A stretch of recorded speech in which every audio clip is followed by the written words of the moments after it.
Welcome to Sneha TV.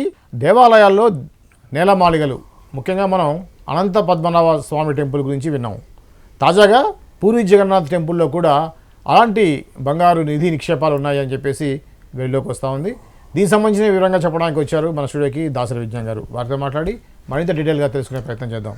Sir నమస్తే అండి. ఈ యొక్క దేవాలయాల్లో నిధులు ఉంటాయి అనేది ఎప్పటి నుంచో మనం పురాణాల్లో వింటా ఉన్నాం. ఈ క్రమంలో గత కొన్ని సంవత్సరాల క్రితం అనంత పద్మనాభ దేవాలయంలో ఆల్రెడీ బయటపడ్డాయి చాలా ఎక్కువ మొత్తంలో వేల కోట్ల రూపాయల విలువ చేసేటువంటి ఈ బంగారు ఆభరణాలు వీళ్ళకి వచ్చాయి. రీసెంట్గా మనం అనంత పద్మనాభ స్వామి టెంపుల్తో లాగానే పూరి జగన్నాథ్ టెంపుల్లో కూడా అటువంటిది ఏదో ఉన్నాయి అని అంటున్నారు. అసలు దాని గురించి డీటెయిల్స్ ఏంటండి? పూరి రత్న బండాగార్ అది 1, 2, 3 మాలిగలు. ఓకే, మనకు అక్కడ అనంత పద్మ స్వామిలో 6 నెలల మాలిగలు అవన్నీ చూసాం. అది ఇంకోటి తెరిస్తే ప్రళయమే అంటే దాన్ని అక్కడ దాకా వచ్చి ఆపేశారు. అయితే పురాతన కాలంలో ఏంటంటే నిధిని దాచినప్పుడు సామాన్యులు ఎవరు దాన్ని ఈజీగా దాచడం అంటేనే సేఫ్టీ. అంతే కదా. ఇప్పుడు ఇంట్లోనైనా సరే బీరువాల్లో బట్టలు పెడతాము, డబ్బులు అలా పడేయం, దానికి ఒక సపరేట్ బాక్స్, దానికి మళ్ళీ ఇంకో లాకర్. అంటే సేఫ్టీ.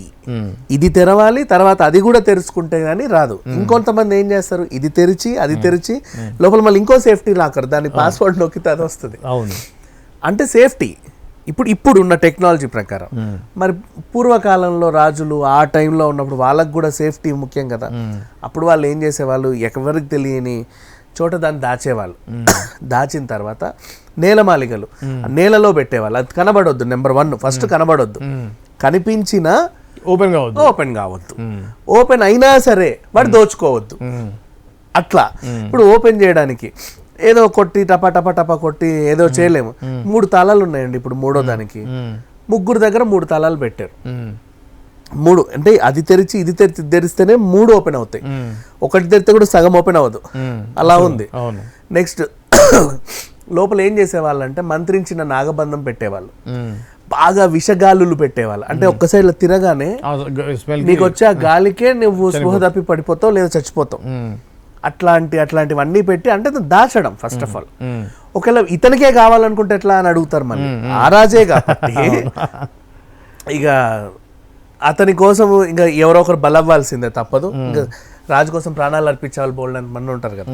అలా ప్రాణాలకి అర్పించడానికి సిద్ధపడే కొంతమందిని పెట్టి వాళ్ళ చేత ఓపెన్ చేయించేవాళ్ళు. వాళ్ళు కూడా చాలా సేఫ్టీగా వెళ్ళేవాళ్ళు. తెరిచిన తర్వాత పక్క వెళ్ళిపోయేవాళ్ళు. అప్పుడు ఆ విషగాళ్ళు వాయువులన్నీ వెళ్ళిన తర్వాత ఆ పాములు పట్టేవాళ్ళు, ఆ మంత్రగాళ్ళు, వాళ్ళు వీళ్ళందరూ వెళ్ళి ఆ వ్యవహారాన్ని అంతా చక్కబెట్టి అప్పుడు ఆ నిధిని మళ్ళీ రాజుకు అప్పగించుకునేవాళ్ళు. సో ఇప్పుడు కూడా వీళ్ళు తీసేటప్పుడు అదే ప్రాసెస్ ఫాలో అవ్వాలి. అందుకని ఆర్కియాలజీ డిపార్ట్మెంట్ వాళ్ళని పిలిచారు. అలాగే ఒక ఫేమస్ మంత్రగత్తెని కూడా చూస్తున్నారు అనమాట. అంటే వీళ్ళకి ఎంత భయం ఉందో అర్థం చేసుకో.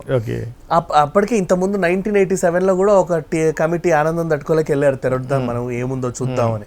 క్యూరియాసిటీ ఉంటుంది కదా. అప్పుడు కూడా వాళ్ళు చాలా భయపడ్డారు. లోపల నుంచి ఆ సర్పాల సౌండ్స్ అవి ఇవన్నీ ఉంటాయి. సో అట్లా ఆ పాములు మళ్ళీ వాటి పిల్లలు అందులో అలా ఉండిపోతూ ఉంటాయి. ఎక్కువ కాలం బతికేలాగా వాటి వెంటిలేషన్ వాటికి సంబంధించి కూడా వీళ్ళు చర్యలు తీసుకొని వచ్చేవాళ్ళు అనమాట. అలా నాగబంధం ఏర్పాటు చేశారు. ఇప్పుడు దీనికి ఏంటంటే నిజంగా ఆదిశేషుడే 1000 పడగల ఆదిశేషుడే అందులో ఉన్నాడా అదొకటి. లేకపోతే ఈ 2 నిధులు తీసుకున్న తర్వాత మొదటి గది రెండో గది దీంట్లో ఏముందో చూద్దామని తెరిచేసరికి దానికి ఏంటంటే డైరెక్ట్ లోపల ఎక్కడో సముద్రంతో లింక్ ఉంటుంది. ఒక్కసారి నీళ్ళన్ని మొత్తం వచ్చి అందరూ సర్వనాశనం అయిపోతారు.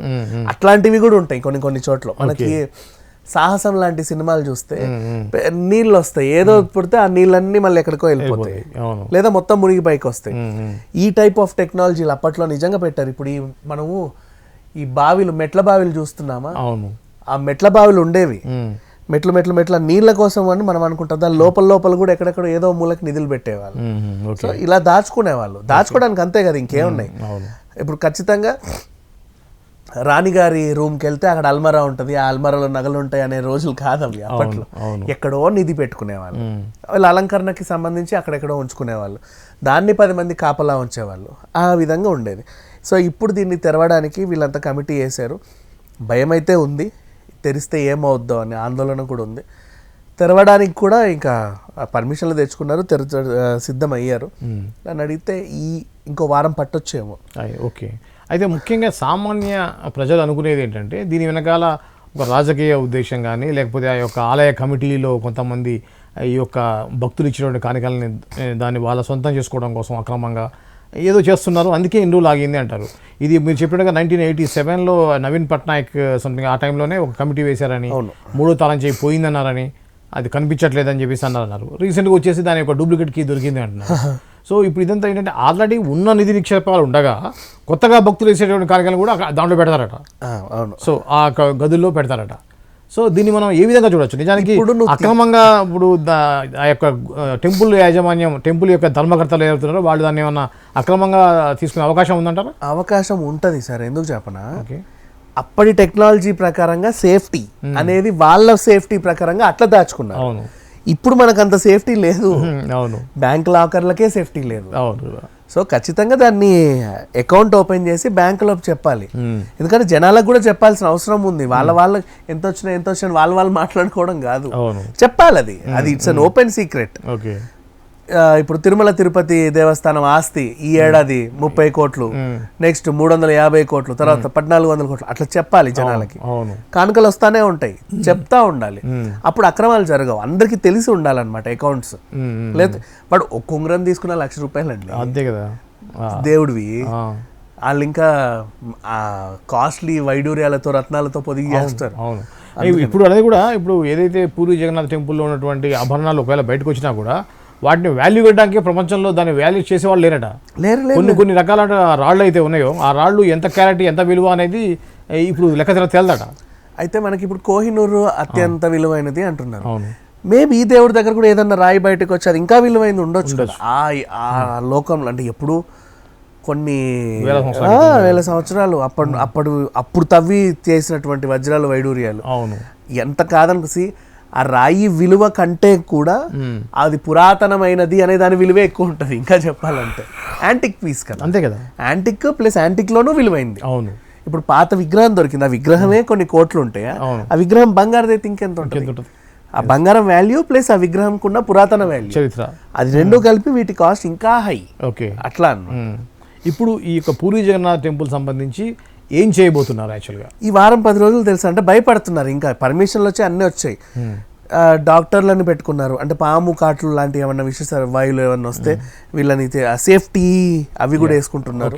కరోనా అప్పుడు వేసుకున్నట్లాంటి. ఇంకా ఇప్పుడు ఏంటంటే ఆ మంత్రగత్తెని చూస్తున్నారు, అదేంటో విచిత్రం వేసింది. అంటే వీళ్ళ భయం అర్థమవుతుంది. అంటే దేవాలయం అంటేనే సెంటిమెంట్తో కూడుకుంది కదా. సో అయ్యగారులు కానీ పూజారులు కానీ వాళ్ళందరూ కూడా శక్తులు ఉంటాయి అని చెప్పేసి నమ్ముతూ ఉంటారు. కాబట్టి at the same time government కూడా దాన్ని తీసివేయడానికి లేదు కదా. వాళ్ళ యొక్క మనోభావాలు కూడా దెబ్బతింటాయి కాబట్టి ఆ విధంగా వెళ్తుండొచ్చు. ఇప్పుడు మనోభావాల విషయానికి వస్తే మళ్ళీ రెండు, ఒకరేమో ఏముందో చూడాలన్న క్యూరియాసిటీ, ఒకరు ఏమైద్దో అన్న భయం. అటు 50 ఇటు 50. అదే దేవుడి దగ్గర తీసి అపచారం అనేటువంటి వాళ్ళు కూడా ఉంటారు. అపచారము ఏముందో క్యూరియాసిటీ. మూడోది ఏంటంటే ప్రపంచం నాశనం అయిపోద్దేమో అని ఒక పెట్టారు కదా భయం. కలియుగం అంతమైపోతుంది అది తెరిస్తే, అసలు ఇంకా ఏం లేదు కదా, దాని నుంచో ఏదో వస్తుంది మొత్తం అందరినీ చంపేస్తుంది. లేకపోతే ఆ విషవాయువులు ఒక ఊరిని నాశనం చేసే అంత వాయువులు పెట్టాడు దాంట్లో. కనీసం కొన్ని వేల కిలోమీటర్ల వరకు అది వ్యాపించి ప్రజలందరూ ఏదో రోగాలు వచ్చి చచ్చిపోతారు. అది అంటు రోగం. ఆ రోగం ఇంకా 10 మందికి అంటే అందరూ చచ్చిపోతారు. నెక్స్ట్ మళ్ళీ ఇంకొకటి, వీళ్ళందరూ జాంబీలు అయిపోతారంట. అల్లకెళ్ళి వస్తే ఒక 3-4 కిలోమీటర్ల వరకు అందరూ జాంబీలు అయిపోయి కొంత వాస్తవం కూడా ఉండొచ్చు సార్. ఉన్నాయి అట్లాంటి కెమికల్ ఏవో ఉంటాయి, ఉంటాయి. ఆయుర్వేదము అండ్ మందుల్ని మనం అంత ఈజీగా తీసిపడేయచ్చు. చాలా దారుణమైన విషయాలు కూడా ఉంటాయి. ఓకే. సో అట్లా జాంబీలు అవుతారు. ఆ జాంబీలు పక్కూరు మీద పడి ఆ ఊరి మీద మొత్తం ప్రపంచం అంతా తినేసి మెడల్ కొరికి చంపేస్తారు. ఇట్లా ఒక్కొక్కరు ఒక్కో రకంగా మాట్లాడుకోవడం. బట్ ఓవరాల్ గా ఎంతమంది ఎన్ని రకాలుగా మాట్లాడుకున్నా నానానికి మరోవైపు తెరిస్తే ఏందో చూద్దామన్నా క్యూరియాసిటీ అందరికీ ఉంది. ఇది అండి ఏదైతే పూరి జగన్నాథ్ దేవాలయంలో ఏదైతే ఆల్రెడీ ఇప్పుడు తీయబోతున్నారో బయటికి వెలుగులోకి వస్తుందో దానికి సంబంధించినటువంటి వివరాలు, ఆ యొక్క నేల మాలిగలు ఓపెన్ చేస్తే ఏముంటుందో అనేది సర్వత్రా చాలా ఉత్కంఠంగా ఉంది. ఏం జరుగుద్దో చూద్దాం. మళ్ళీ దీనికి సంబంధించిన అప్డేట్స్ తోటి మళ్ళీ మీ ముందుకు వస్తాం. అప్పటి వరకు చూస్తుండండి Sneha TV. Sneha TV. Please like, share and subscribe Sneha TV.